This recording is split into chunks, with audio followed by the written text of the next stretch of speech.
So, Rick, we are at this 2 week Olympic break, which is kind of odd. It kind of feels like halftime of the season, even though we're well beyond halftime. But I think it's a good time to kind of just take stock of what's happened. So we're 22 races in.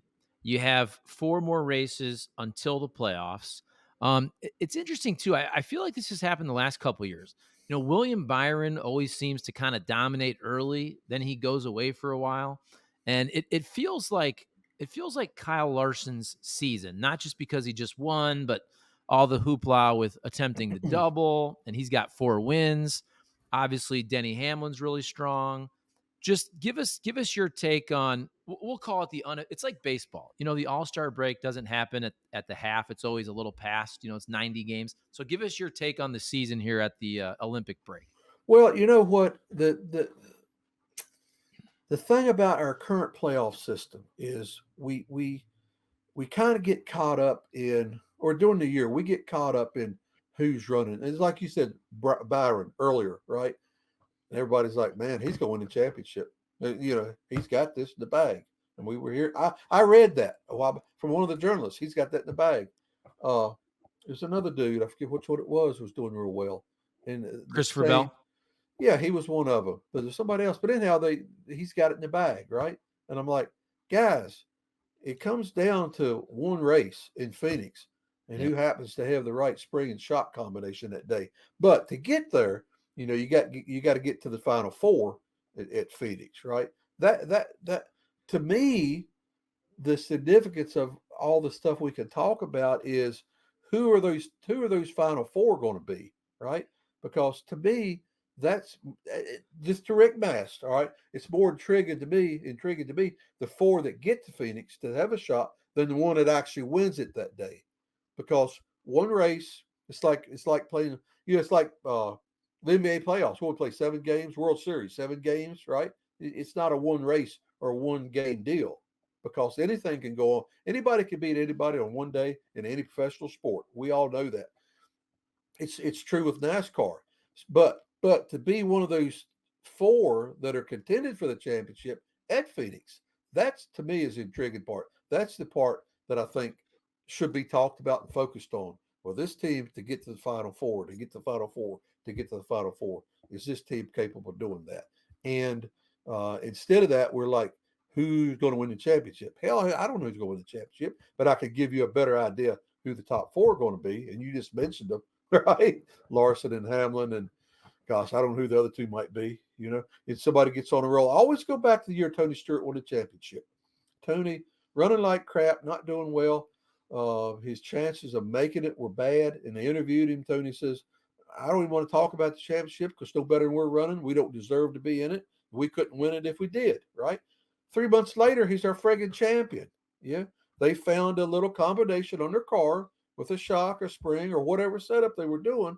And all of a sudden, it took them from mid pack or running like crap for Tony to winning the friggin' championship because they come up with something that made the car fast for the last 2 or 3 months of the season, right? And he dominated. He kicked butt. So, as our season evolves with this car with everything being so finite with the setups and the chassis and not being able to do anything with the car much other than being real super close on everything these engineers and crew chiefs do, just a little tiny change on something evidently from what I see and hear makes one hell of a difference. Like a little tiny change, a 30 thousandths thick shim on a bump stop takes you from a friggin' lap down car to a winning race car, right?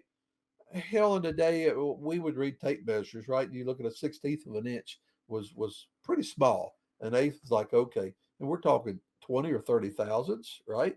And but what this does, it sets up for just anybody to come out of left field and dominate for 2 or 3 races, or somebody that's been doing real well just to go to the back, or not to the back, but like good case in point. We keep bringing up Byron. That's a good case in point.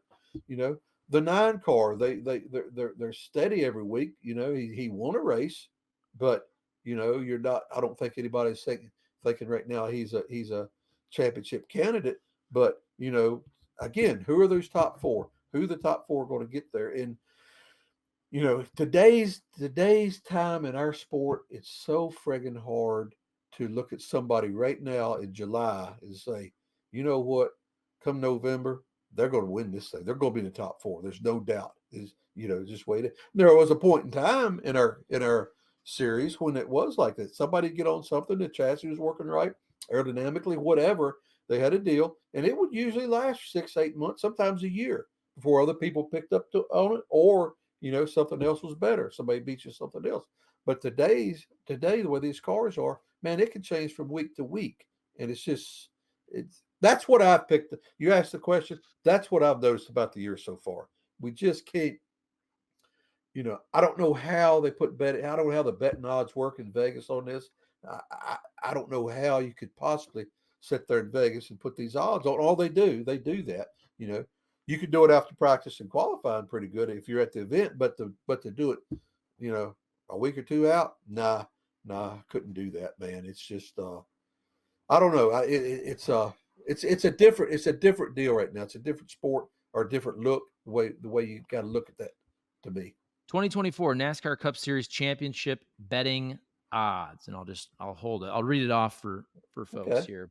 Okay. But there it is. So basically, Denny Hamlin, Kyle Larson, and Christopher Bell are all essentially the favorite. They're all tied at plus 450. So if you bet $100, you win $450. Then you have William Byron plus 600, Ryan Blaney plus 800, Chase Elliott plus 1,000. So right now there's three favorites: Hamlin, Larson, and Christopher Bell. I'm trying to think of a good long shot here. I think good. I Brad think Keselowski. Brad Keselowski's Keselowski. plus 2,000. My money, I would put money on that one. I would have. Oh man, 2,000, dude. Let's mean you go together on this, Charlie. I could make some money on that one. That would be out of all of them. Probably the most. That's the bet that makes you the most money right there. Because I'm telling you something now. Those guys are on to something. That 6 car 17. Those guys are running. I mean, they're running good. They're doing it at different racetracks too. And that progression. If you look at the RFK, that progression has been how's poor I'm at just like this, man. Slowly going up and up and up, and they're not really hitting any dips. I mean, they each week, man, they're just a little bit better and a little bit better, right? Uh, you know, that would be the one for me. I mean, obviously Denny and Bell. I tell you another. Where is Kurt Busch? I mean, Kyle Busch. Is he even in there at all? So his odds would be Kyle Busch plus 8,000. Yeah, I mean that. You could take $100 and put on that one, right? Because you just we know Kyle Busch's abilities. We all know Richard Childress's desire and his want to do well. And if they was to hit on something, you never know. But some pretty crazy things going to have to happen for that to happen at this point. But it did take somebody like Martin Truex. I Yeah. mean, Martin Truex has run. Gosh, how many wins should he have this year? Right? I mean, he should have wins, and they take themselves out, or circumstances take themselves out. It's not because the cars have been running right or handling right on a lot of these races, but just things go wrong. If the race had God smile on him for a couple of weeks, Martin Truex is going to be in the top 5 in that deal on the bets. Right? It's the way our sport works right now. It's just crazy right now, man. You cannot feel comfortable picking anybody, or at least I can't. Yeah, I would say Keselowski plus 2,000. The ones that jump out in terms of maybe a good value, I would also say Tyler Reddick plus Yeah. 1,400. You mentioned Truex also plus 1,400. Chase Elliott plus 1,000 and Ryan Blaney plus 800. If you can tell me that basically Ryan Blaney's odds are essentially double that of Hamlin, Larson, and Bell, I Yeah. think give me Yeah. Blaney Yeah. for Give me plus Yeah. 800. Give me Blaney for 800. Exactly. Yeah. I mean, he's defending champion, right?